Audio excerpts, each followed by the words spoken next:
The method can possibly be changing here and there.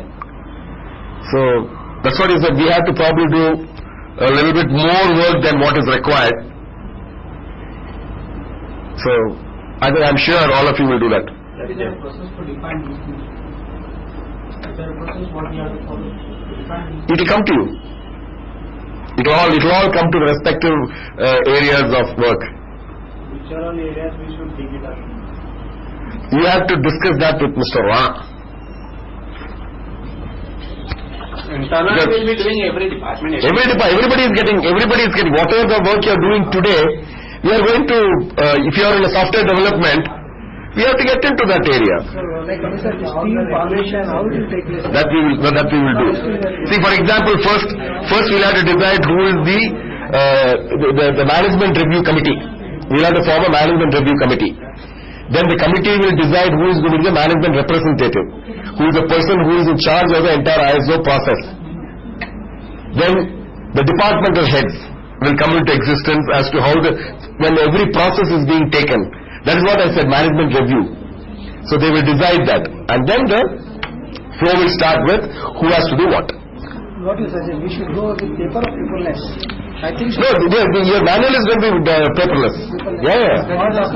That's it. 2008 is actually encourages to be paperless. You don't have to have a documented system. The document system can be online. SOP. Operating process, yes.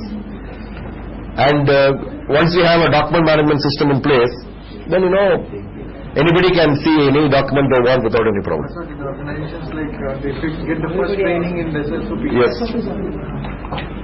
So once this is over, once the process starts, next training will be an SOP. So do we have only hard copy documents? All will be digital.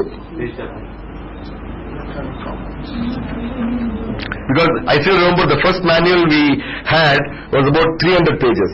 The second manual that was modified came down to 140 pages. So there's so much of redundancy was there in the first time. See, please note that when we create a process and system, there are going to be bound to be changes as we go by. Even before we call the auditor for final audit, our manual could have changed a couple of times. Amendments would have happened. And then we say the final manual, we call it as revision 0.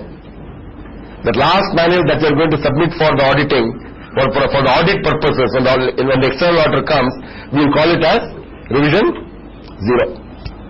Effective date, and from that date onwards, he will come and sign, saying that this manual is now effective.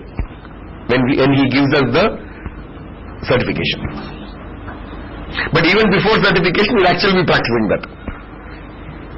Because when in any audit, normally what happens is the opening meeting. The auditor will come and talk to everybody. He will also set the rules for the audit for the day. Which department, what time will do audit, what is the scope of audit, everything he will say. Scope will be based on the digitized manual that you keep. He can ask anybody any question. He can ask anybody any question in that department. Particular. Yes. In that department he can ask anybody any question, and they are expected to answer as per the guidelines. He will only ask as per the guidelines.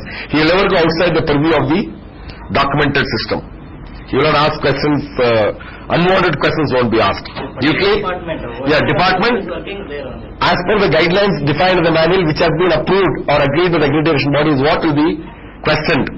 No other questions will be asked. The only thing is that he will keep looking at people and may pick up somebody to ask. And if the person does not know, then there is a problem. But in that, department head will be responsible for all queries. No, the head is responsible, but he can ask, auditor can ask anybody. Anybody? Oh yes. And in fact, the MR is supposed to sit with the auditor, but he will be what is called as a silent observer from the management side.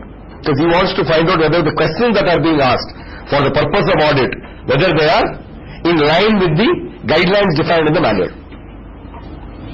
There is also an internal auditor's procedure manual. There is something called internal audit procedures. For people who do audits internally, there is a procedure that has been written. So it's a process, it has to be done systematically. Can be done, it's not It's a question of, the only thing is that we have to make sure that all of us are together in this. If all of us are together in this, setting up the system and processes is a very easy task. That is why we are all together today. Okay? So thanks a lot for being patient listeners for the last 2.5 hours. Thanks once again for being with me. Let's move forward for a quality management system. Thank you. Please be seated for 2 minutes.